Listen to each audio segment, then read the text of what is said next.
Conversations with Elders, hosted by yours truly, Louis-Virie Blanche, welcoming you to Glastonbury Radio 432, where we will be TED Talking in tongues with the elders of all ages, all generations, all races, cultures, and creeds. All gender, religious, or political preferences will be honored and encouraged on Glastonbury Radio 432, Conversations with Elders, where it is our treasured pleasure to roll out the red carpet of golden liquid love light to you in honor of the Queendom Come, soul dancing free to life's heartbeat drum, in honor of mother, daughter, sister, lover, priestess, goddess, friend, sharing the blessings of love's perfect stranger, Deja Vu, welcoming you to Glastonbury Radio 432.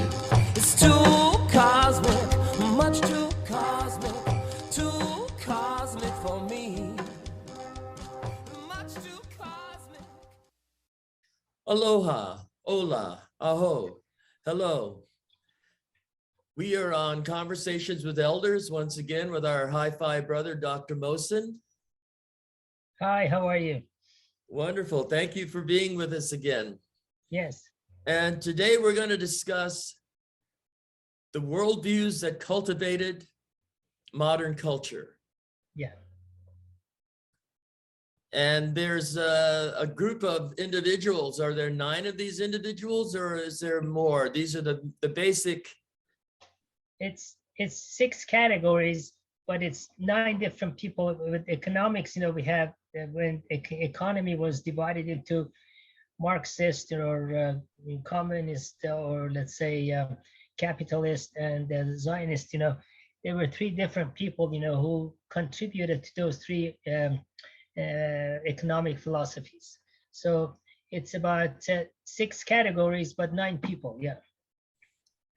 Now I'm seeing 8 people here, but Einstein would be the 9th, wouldn't he? Well, Einstein is not part of that. Okay, so on these, the ones we're seeing now, where would you like to start? Where's the best place to start? Well, we can start from that, and there's also, let me give you some references. There are back in 70s, or 80s, there are references, that you can maybe bring it up, if people want to do further study. Jeremy Rifkin, in his book in late 70s, Entropy, he has mentioned all this. Jeremy Rifkin. Rifkin. Yeah, he has a very big organization in Washington, D.C. In his book called Entropy. Entropy, and again, entropy is increasing disorder. Ever increasing disorder, yeah. Which is one of the huge challenges for humanity right now. Well, it is, it's the roots of our pandemic and all that stuff is basically entropy. So it's entropical crisis that we have, and it's ever increasing. So there's no solution to entropy. Any solution to an entropy, matter of entropy, is further and deeper entropy and some of unknown nature. So it's like fighting fire with fire, or putting out a fire with gasoline. Yeah. Yeah. It just gets worse. Yes. So is there one person that's most responsible, or is this a group effort? Well, it's a group effort, but basically, you notice, you've seen in a lot of literature that they refer to it as Newtonian paradigm. Now, the Newtonian paradigm is the modern version of Vedic paradigm. Both the same thing, is same physics. It's linear, and it's governed by equiviation or equivality. That's why they use equal sign, which doesn't exist in creation. So the topic of the difference between creation and the science of creation and science of man is 2 different things. The science of creation and the science of man. Yeah, because the science of man is based on divine magnicity. The science of man is based on oscillatory magnicity. which oscillatory magneticity destroys vibratory magneticity. And then the empirical science versus, a Newtonian science. So that's why Newtonian, in a lot of literature, it's referred to as Newtonian paradigm. The Newtonian paradigm. Now are we moving away from that as we speak? Well, no, I mean, because what happens, this foundation of this worldview is entropy. And if you look at the rate of entropy is very similar to the rate of GNP or GDP. So that means that the velocity that GNP has to increase, that's the velocity of entropy to reflect as something we have progressed, which is actually regress, very regressive. That's why national debt continuously increasing. And the gross national product? Yeah, and with the GNP, you notice it has to rise every year by 3 to 5% to say the economy is healthy. That means you and I have to spend per person 3 to 4% more than last year. That's why our garage is becoming a family junkyard. So is that the same for Adam Smith, Karl Marx, and Theodore Herzl? Herzl, yeah. What happens, if you look at Francis Bacon, was a philosopher, so he came up with the issue that we talked previously. If you look at that model that we have last time, that since man cannot have anything to do with synergy and syntropy and sufficiency, the only thing, that model that we talked last time, it's man can go only from matter to energy, which is materialism. That means, the process of entropy, energy, matter to energy. Now, it's just like oil, gas, any of those which is burnt, then it creates entropy, but at the same time, it's the process man has invented. And man constantly struggles to be efficient with that type of activity. Exactly. So Francis Bacon noticed, that man cannot do synergy to matter. So that's out of our control. That doesn't help me. And then, he cannot go from matter to synergy. And so that's not going to help me. So the only thing left that they could postulate and create a model for a new world order was matter to energy. So materism. So therefore, the entire orbit of creation was discarded. So therefore, a spirit was put out, and then synergy was put out, syntropy was put out, and we ended up with entropy and energy. So that's the philosophy started, with him. And then Descartes was a mathematician. So he put all this, since we are governed by equation now, he put everything is mathematical order. Mathematics is not the dialect of fractillation, which is the work of the nature. It's dialects of fragmentation. Like you said, 3.5, it cannot be applied to the nature. Like you can't say, you have 4.5 grandkids or 5.6 kids or any of that, or 6.5 trees or something. So that's why that mathematics is not applicable to process of creation. So that was the Descartes. He created mathematics. And then Newton put all the physical activity as action and reaction. Action is equal reaction, and that equal sign came from Descartes, mathematical expression. So all of a sudden, instead of field and flow, which creates sufficiency or love, we had action and reaction. Action neutralizes reaction. Action is equal to reaction. So that physics started Newtonian physics. And then it came to economic part of that. And Adam Smith, created the concept of capitalism. Karl Marx, created the concept of Marxism. And Theodor Herzl created the concept of Zionism, which was an umbrella over capitalism and communism. And Charles Darwin, they created, evolution theory. So in the creation of stuff, there is no creation without evolution. There is no evolution without creator. Because the process of creation is in the domain of time and space.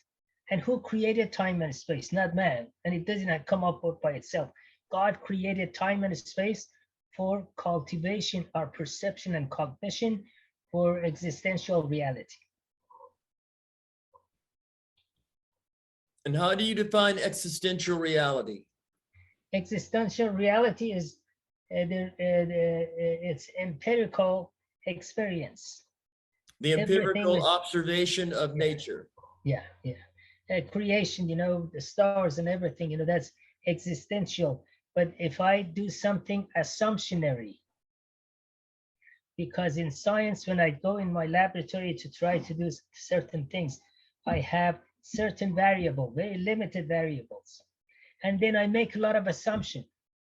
Based on that assumption, which is not existential reality, based on those assumptions, I create a formula and theory, which let's say you come 10 years later and you prove that I was wrong.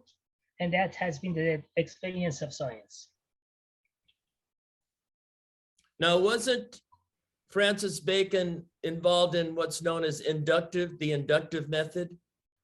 Yeah, it's just basically a cultivation. You can induce. I think, that whole concept was expressed better with George Gerbner in the University of Chicago, cultivation. Either I can induce you, or I can also seduce you to different something by advertisement or by convincing you to my theories. But it's used a lot in science, in the way that science works. Well, that's the process of science, because you have to be based on this foundation. This is the philosophy of the modern science. So everything you do is rooted in this, which was the chart that we talked the last time. I don't know if I have it here or not. Just 1 second. Let me see if I have it here. Is that the paradox of current paradigms?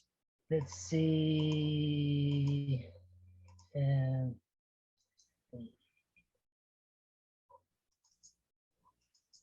I don't see it. Let's see.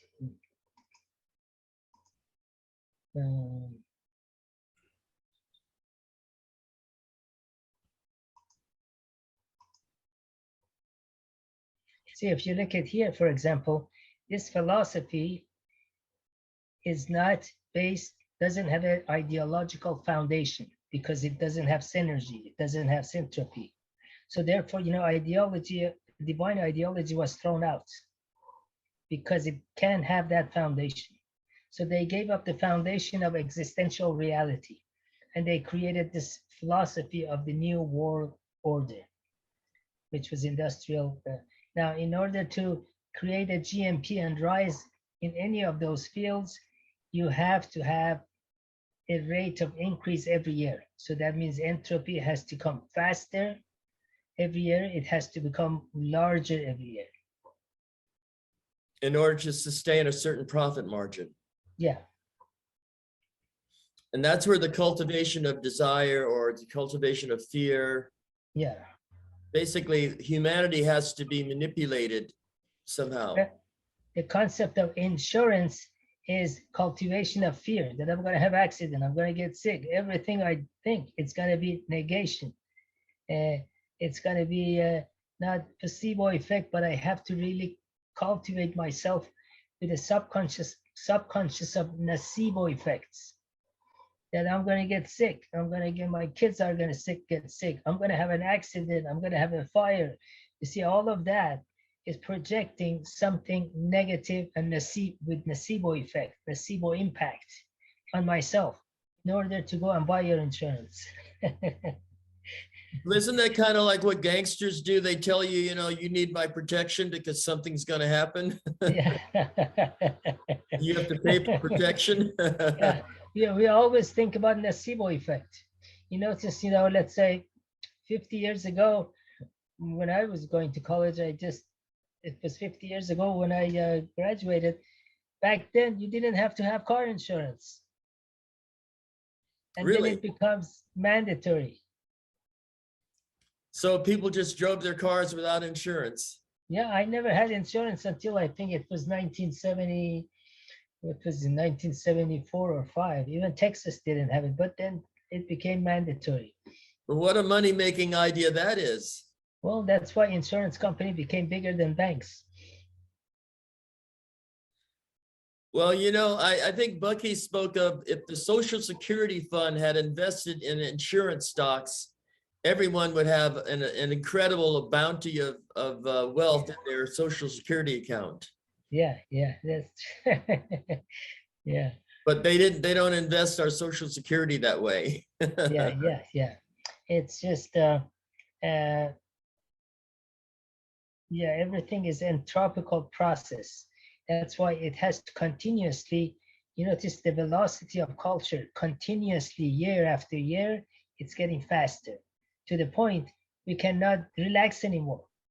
The parasympathetic function of autonomic nervous system is totally overwritten by continuous sympathetic. Fight or fear, fight or fight. A continual sympathetic. Yeah. Whereas the parasympathetic is parasympathetic when you slow things down.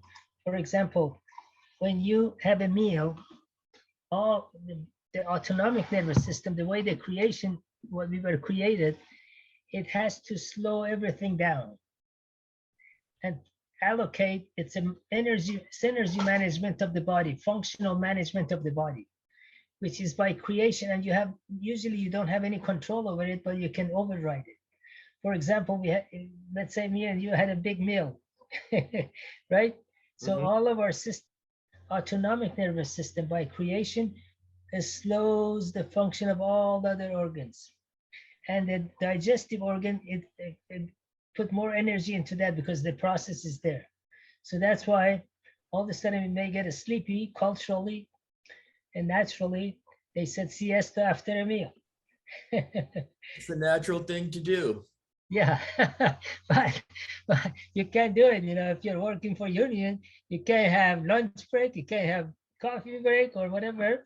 And then sometimes you can't even have bathroom break. You have to do it in your pants.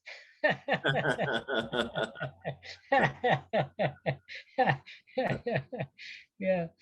Well, instead of having a nice lunch and a siesta, I'm going to drive through the fast food place and eat on the way back.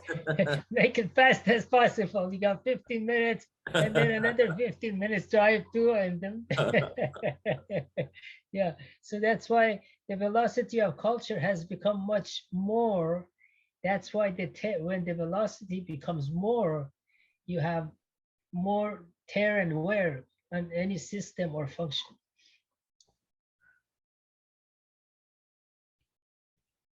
So we didn't talk much about John Locke. What did John Locke add to this? John Locke, if you notice, he was the probably founding philosophy of England, the Constitution. And that later on became the foundation of the American Constitution. So he had a lot of effect on the founding fathers of America. Yeah. Because it's the worldview that cultivated the new modern culture. But a political culture. Yeah, it's based on constitution of political constitution. Yeah, not natural constitution.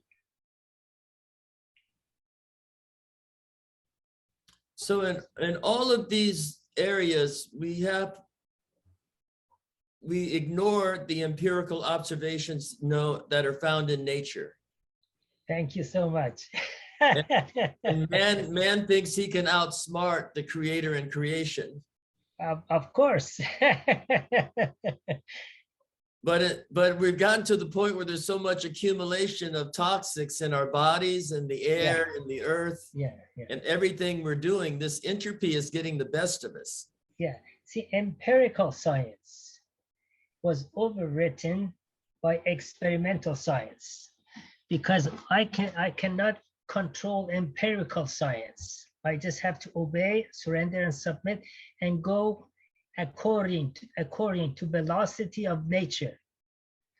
You can't push night and day, or you can't push, the velocity of Earth going around itself. Yeah, but I can push the river. Yeah, like you can't push the river. Thank you. I tried. It doesn't work. Yeah. But you know what they do with the Mississippi River, right? They put dams and levees. They messed up the natural flow of the Mississippi, so that normally the Mississippi flows through the middle of America, and when it gets to the Gulf of Mexico, it has all these sediment, all this beautiful richness. Yeah. And it creates the barrier islands around the Gulf of Mexico, which actually, when storms come in, those barrier islands can reduce the strength of a storm. Yes. But the whole the ecology, the whole biological system depends on that Gulf of Mexico having all those nutrients. Yes. But they've been, changing the course of the river, putting levees here. And now we've got problems with the rivers out west. There's not enough water in them to even be helping people anymore. We've got a lot of issues that are showing that this way of thinking is not really going to keep working for much longer. Yes, there's a good book explaining a lot of what you were just mentioning. It's called Soil and Civilization. Oh. Because when we do damming and all these other things, we think, with our technology, we destroy the living organism of the soil.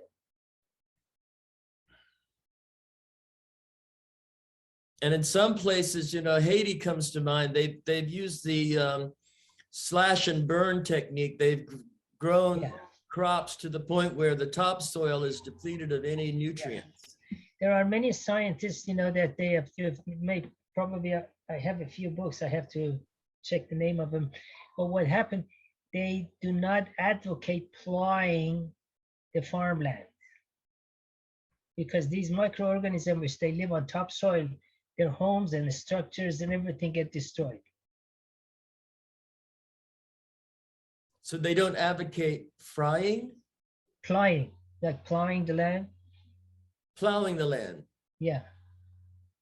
Oh. Well, that changes everything. Yeah. No more caterpillar, huh? Yeah. Or tilling, there's many literature that they have talked about what happens when we till the soil. Oh. Well, I've heard stories that back in the day, before tilling the soil, plowing became popular. Yeah. Men and women worked in the fields. Yeah. But when the plow came about, women couldn't do that work because if they were pregnant doing that kind of heavy labor, they could have a miscarriage. Yeah. And they were no longer allowed to do that because then the tribe, the family can't prosper and have new members. Yes. And they say that man got a big ego about this. Like, if I'm growing and doing all the work for the food, then you women are not going to be as important as I am. Yeah. Yeah. Somehow they convinced them to think that they didn't play such a big role in life. But we've talked about this before. While the men are off hunting and selling Bibles or insurance, the women are taking care of the children in the home. Yeah. There's two concepts here. I think that you may have talked about it or not. It's like when we talked about intention and impact. You notice what happened here. There's a difference paradox between convenience and comfort. Convenience and comfort. Yeah. But we like fatal conveniences. Yeah. See, that's why when we change the velocity of field and flow by mechanical system, all of a sudden we create probably it's cultivated and habitual conveniences, shortcut. But that doesn't mean you're more comfortable by having more material things or money. Doesn't mean I'm more comfortable. 2 generations ago, when they had less things, they were more comfortable than our life today. Even we have more conveniences. Because as you mentioned earlier, these conveniences could be toxic, lethal, and entropical. So And that every doesn't time mean they come up with a new model, I have to buy it. Yeah. So that convenience does not equate to comfort. And sometimes this habitual effect and impact has a latent effect. So it's really covers our habitual concern. And then 10 years later, we realized, we weren't comfortable. We slowly were committing a gradual suicide. Now, it's hard for us to be in, say, the mind of Bacon, Descartes, and all these people, but do you feel that was their intention somewhat positive in the beginning? They didn't realize the impact their intentions would have? The intention was denial of the spirit or creator, because they couldn't model it. They want to control things. So control is as a result of my ego edging God out. So does that go back to say, if we were cavemen and we were living in nature, when nature would express herself, we had to get out of the way of nature. We had to get in the cave or shelter ourselves, and then we had to figure out how not to be eaten by the saber-toothed lions, right? We had to survive. Yeah. See, the thing is, man has centropical, is meant to have centropical progress. Doesn't mean, if you were created in the cave, we're going to be in the cave. We can have comfortable homes and all that, but we have to mention these are based on law of centropy. Our architecture can progress in centropical impact, with centropical impact. Our agriculture can have progress. So the whole concept of the creation is progress and expansion. So if you live in an area where there's a lot of wind and weather patterns, you might decide how to design a home that could withstand more wind. Yes. And not suffer the damage from water or heat. Yeah, exactly. And we can apply those as looking at it with a placebo effect. Those extra wind or extra rain or extra this could be taken as a strategy for design. Oh. Because if there's a wind, we can have a wind catcher. If there is too much sun, we can store the sun. If it's too cold, we can have, different things, So for all of those, there's a creative way to cooperate and sympathize and also synchronate with nature. So if there's flowing water, you could have hydroelectric energy. Yeah, so a man can be, doesn't mean, we should not progress or we cannot be creative, but we have to be creative in surrender, submission, and service to creator and creation if we want to have true progress. Otherwise, if it's entropical, you're always in the process of regression and contraction. You see, the societies become more contracted because we have less and less income, or less and less, everything becomes entropical. So there's contraction instead of expansion. There's regression instead of the progression. But the main difference is the biological compared to the mechanical. Yes, it's we have to, the most important things I think people have to recognize is the impact of oscillation versus vibration. Oh, That's why you mentioned about Einstein. Einstein was extreme case of oscillatory scientist. That's why Roger Schlafly, who teaches at the University of California and many others, there's hundreds of different people, they have expressed this. He wrote that book, How Einstein Ruined the Physics. oh. He's a doctor of physicist in the University of California. That book that I just sent you, this one here. Yes. Because the law of motion, the law of symmetry, and all those stuff that he brought up into his science does not exist in the creation. Motion, symmetry, and revolution in science. Yeah. Because our motion is not governed by what he or Newton defined as motion, linear motion, action, reaction instead of field and flow. Now, the great mathematicians on that list, the mathematician that you have on this list of people, you have René Descartes.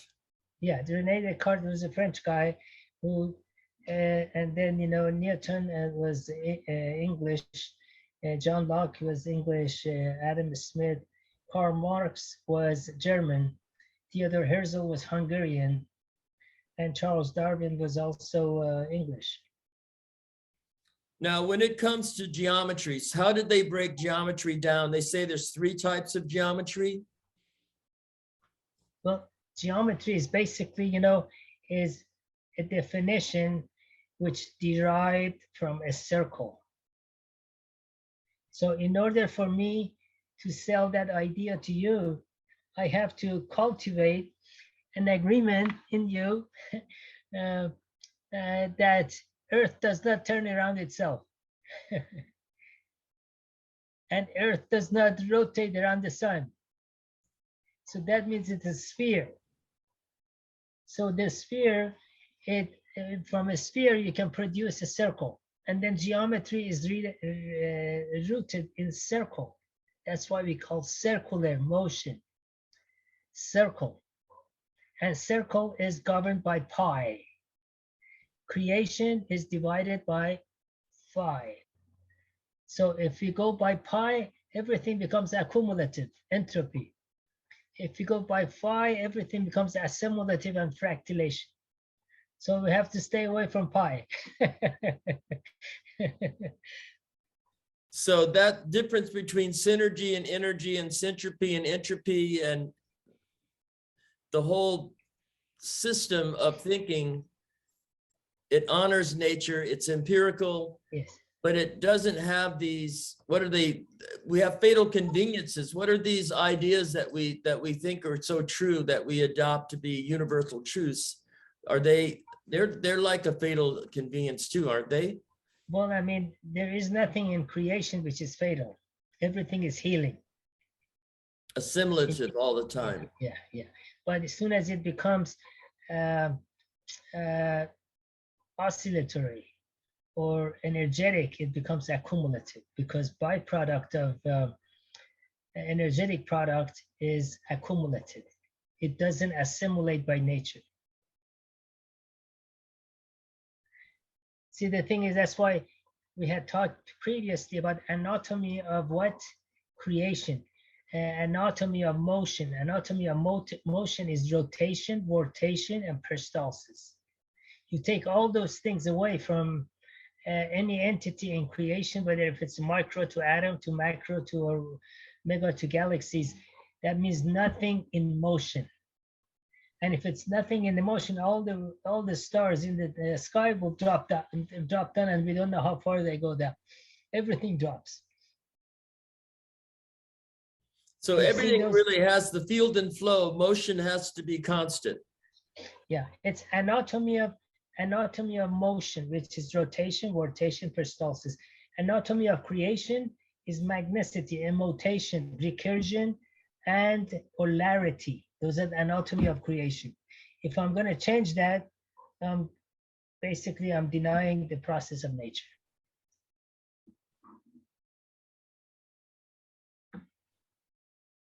So here we are in 2022, and we're looking at several, you know, they say that this last year had some of the most expensive climate issues ever recorded in history.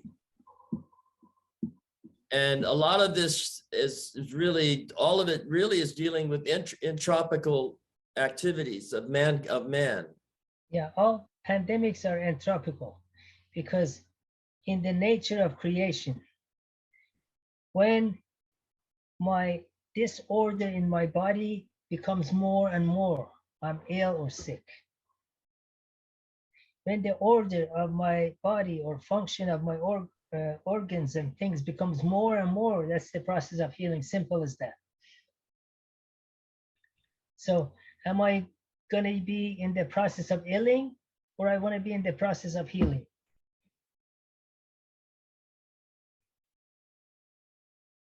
You can make the shift or give yourself the shaft. Shaft is very expensive these days. Yeah. Well, where are we in the paradigm now in terms of your thinking? Do you think there's a lot of talk about we are very close to being past the point of no return? Well, it's like, you know, God accepts repentance and forgiveness at any given time because he is very merciful and forgiving. So he created the nature the same way, that the nature, you know, if we turn around, it can forgive us and we can recover. Because But of this process of assimilation, nature naturally heals itself, and our bodies are designed to do that too. Yeah. When we reverse the order, instead of being regressive order to a progressive order, then we heal. If I'm going to be on the regressive order, eat fast food, packaged food, and food that has no negative ion, has no systemic enzyme, it has no MSM and all that stuff. So the order of my body goes down, and then I wonder why I'm getting sick. Or why the environment is sick. Yeah, the same thing with the macro. So that's why if you look at host theory of Avicenna, if my body, I choose my body as an environment or field to attract organism that's not symbiotic with my body's function, then I become host to them within. And if I have the same stuff outside of me, then it's the effect of the gens. So the within is germs and without is gens. So I attract invisible being, you know, which later they are jealous or they are hateful, they are rebellious, they are arrogant, selfish. So I attract those outside the same way I attract those inside. So these are micro within and the macro without. So both of those fields within and without, I have to watch out not to be a host. That's the concept of host theory of Avicenna. And when we talked about the paradox in current paradigms, we talked about meditation or medication. Yeah. And the whole process, practice, and procedure of meditation offers something much different than medication. Yeah, you become preventive. We become thinking about something we're going to do, if it's damaging or not. You give some consideration to the impact of your intentions. Yeah. I think we had that chart here somewhere. I don't remember, some time ago we had that chart. I don't know if it shows up here or not, but it has there, you know, that the whole, let me see if it's here. I'll bring it up.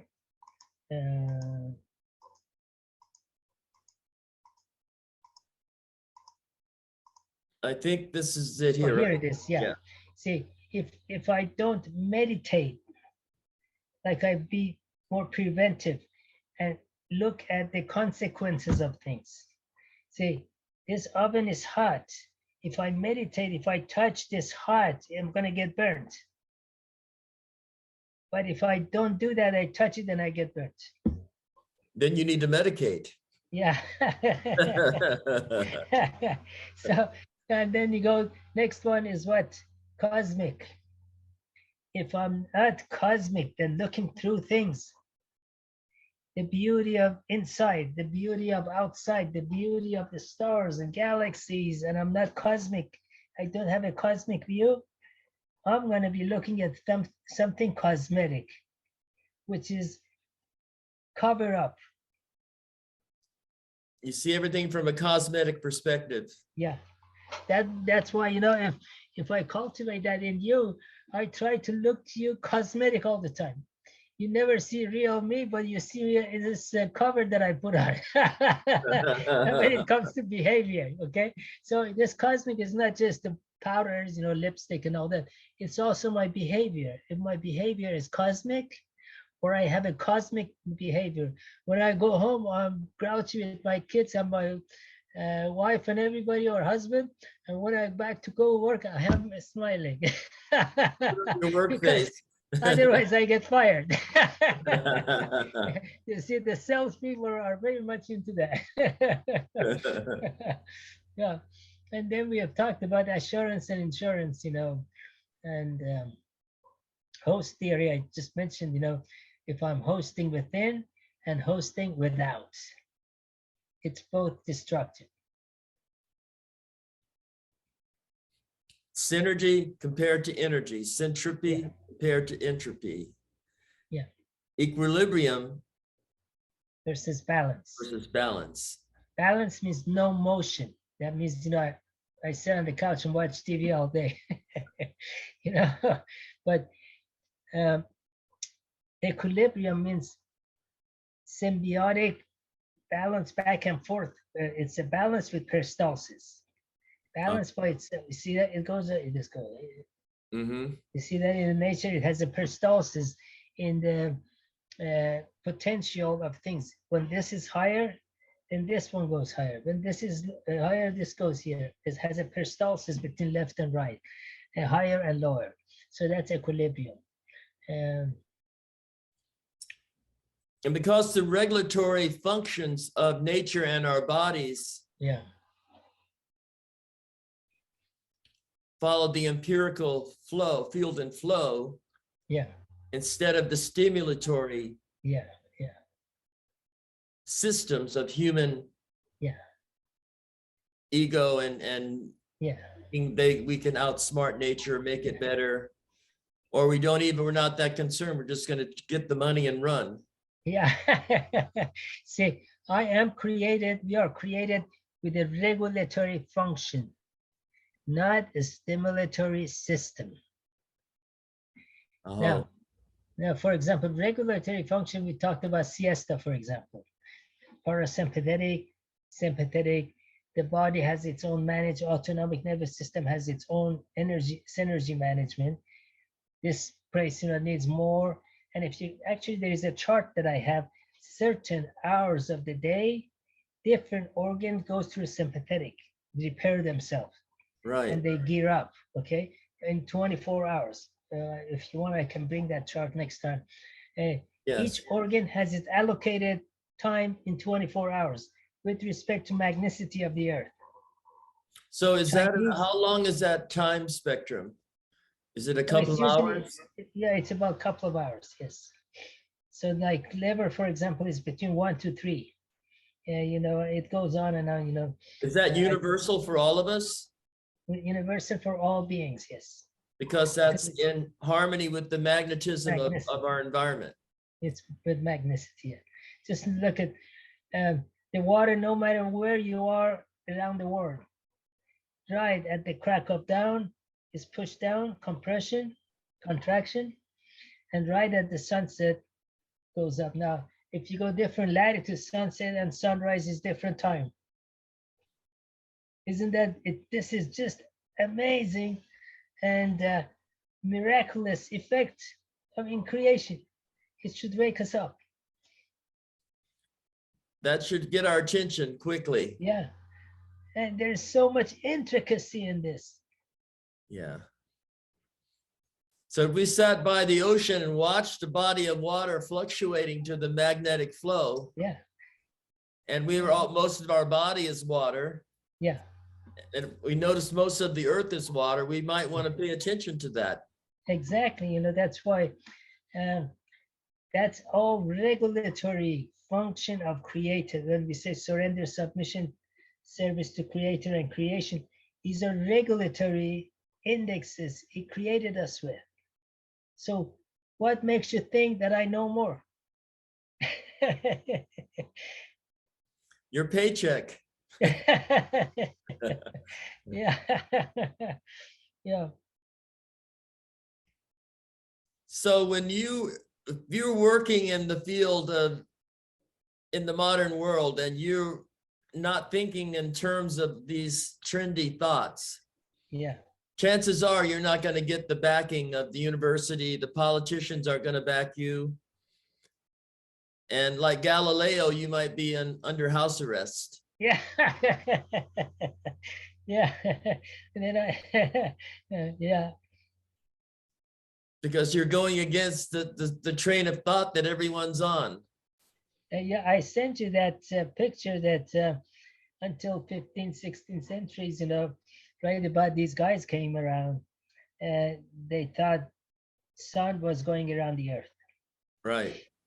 And here we have in all religious revelation, it doesn't say earth goes around the sun or sun goes around the earth. It says all these planetary are floating and swimming around each other. That means they're all rotating around each other. In a vortational field and flow. Sun is not permanently in one place with no motion. But the way the galaxies are thing, as Earth goes around this, Sun also is have those three motions. Just imagine what an amazing miracle. It's hard Yes, to perceive. And then all of a sudden, millions and zillions of these galaxies, and I sent you this one here. You know, it's, I mean, you can't even count them. You know, in one point.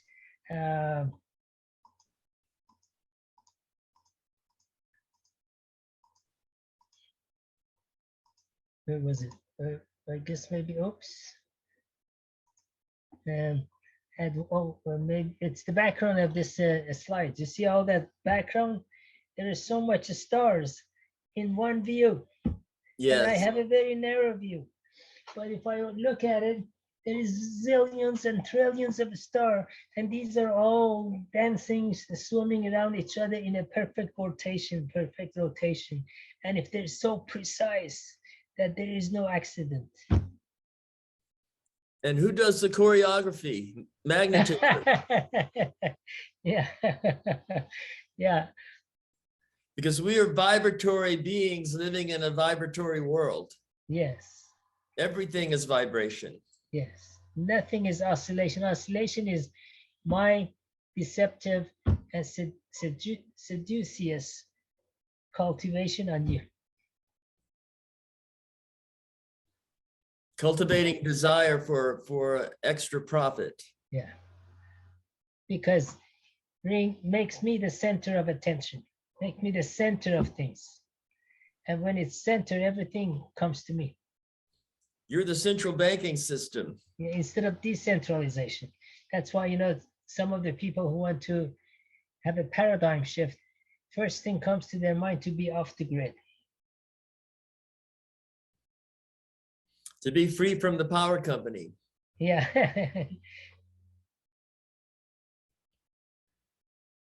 Well, those that get rich in this Syntropical method, they don't usually live in the polluted city. They go to a nice place. Well, the thing is, that's what I'm saying, you know, we have to make a distinction between convenience and comfortance. If I have a lot of money, that doesn't mean, you know, that I'm comfortable. 2 ancestors ago, when they had less money, they were more comfortable. Oh. They had less stress. We have all kind of galaxies of stresses now these days. Well, I don't know if they've asked all there's 3 or 4, maybe 5 of the richest people on the planet. They've asked them, what would you buy if you could buy with your money? What would you want to be able to buy? And many of them say they wish they could buy more time. Yeah. Because no one can say how long they're going to be here to do Yeah. whatever they think they're here to do. Yes.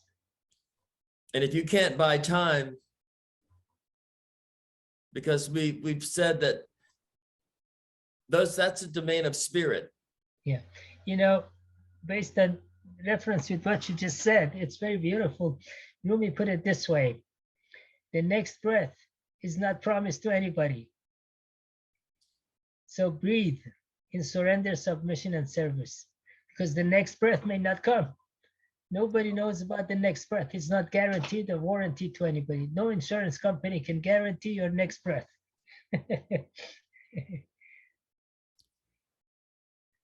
Well, I want a money back guarantee then, please. The next breath is not promised to anybody. And so we have to behave accountable to this breath. And then you enjoy every breath you take, because you realize the issue of blessing in that breath. Oh, and you don't take things for granted. Yeah. Yeah. Well, back I think around the year 2000 out west, when they would build the houses in subdivisions, they would say in your agreement that they promised 50 years of water. Yeah. But they stopped guaranteeing that out west. Yeah. When you buy a house now, there's no guarantee that the property, your community, is going to have water. Yeah. Or the power. Or power. See, the thing is, it's not just to think about your grid as utility, but our grid is different. Like on this last one, let me just bring that here.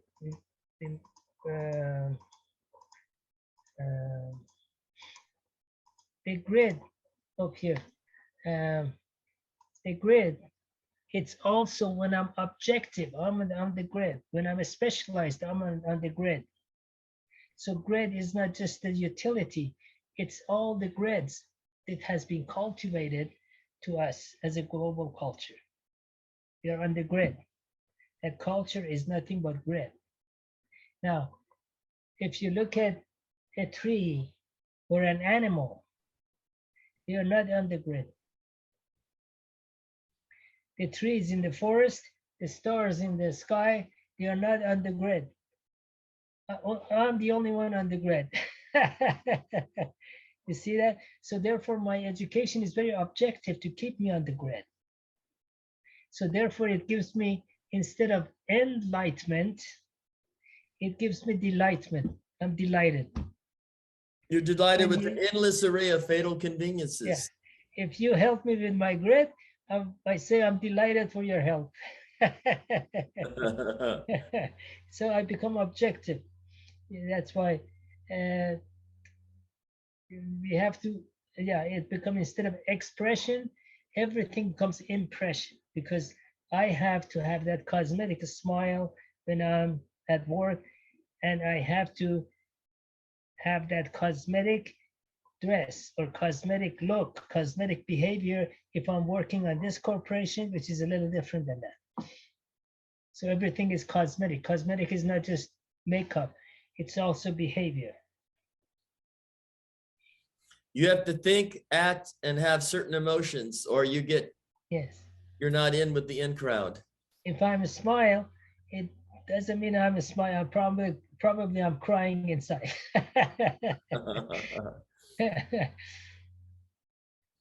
Well, in New Orleans, the Mardi Gras, everyone wears a mask. Yeah. But it's not just during Mardi Gras that people wear masks. They have a different face for different occasions. Yeah, Mardi Gras is every day. I went to Mardi Gras one time. It was in 2076, and it was the only time that I went there from Texas.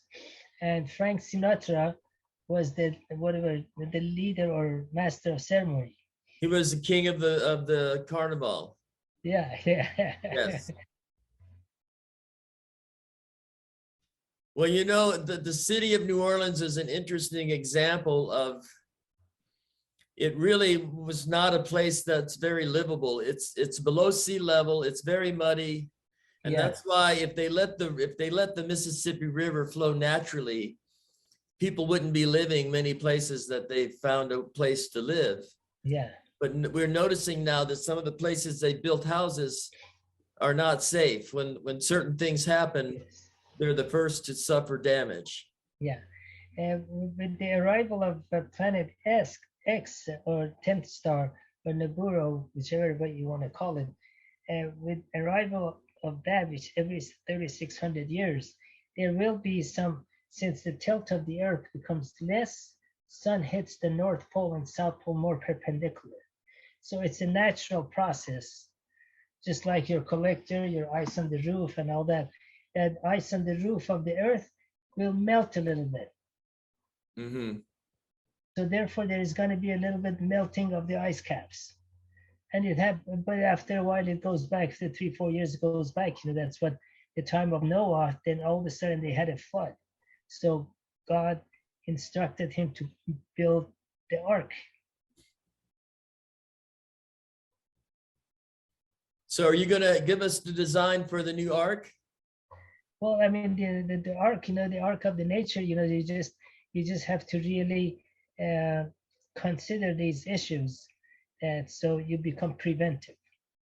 Oh, yeah, they're saying beachfront property might not be the best place to be Yeah, beachfront. Yeah, the price may go down. You know, Unless like you're on Malibu- stilts. That's the way they do it in the bayou. You're in the swamp and you build your house on stilts. Yeah, you know that area. What is it, north of La San Malibu or something? That every once in a while there is a slippage of the houses that The has happened. mudslides. Yeah. Yes. Well, you know, your sharing with us is always very intriguing. We're down to a few minutes left. Would you like to share one last soul food for thought? Yeah, it's back to duality. Duality is eye for eye makes the whole world blind. Action and reaction makes the whole world blind. Eye for eye makes the whole world blind. And then that's by Gandhi. And but the other one is, the nicer one is by Rumi. It says, between the field of left and between the field of right.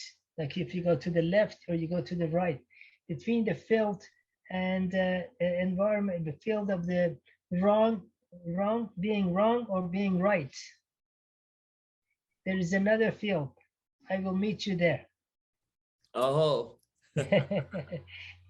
Yeah, so you're not leftist or you're not rightist. You're not, you know, cultivated to the left. You're cultivated to the right. You know, this, for example, Adam Smith called it cultivated to the right. Karl Marx cultivated to the left. So beyond the field of being right or wrong, beyond the field of being left or right, there is another field. It's a divine field. I'll meet you there. I'll meet you there. Well, bless you, my brother. That's wonderful Yeah. soul food for thought. Until we talk again. All right, my brother. Well, I'll meet Okay. I'll meet you in the middle. Yeah, okay. In that other field. In the divine zone. Yeah. Okay. Bye. Bye.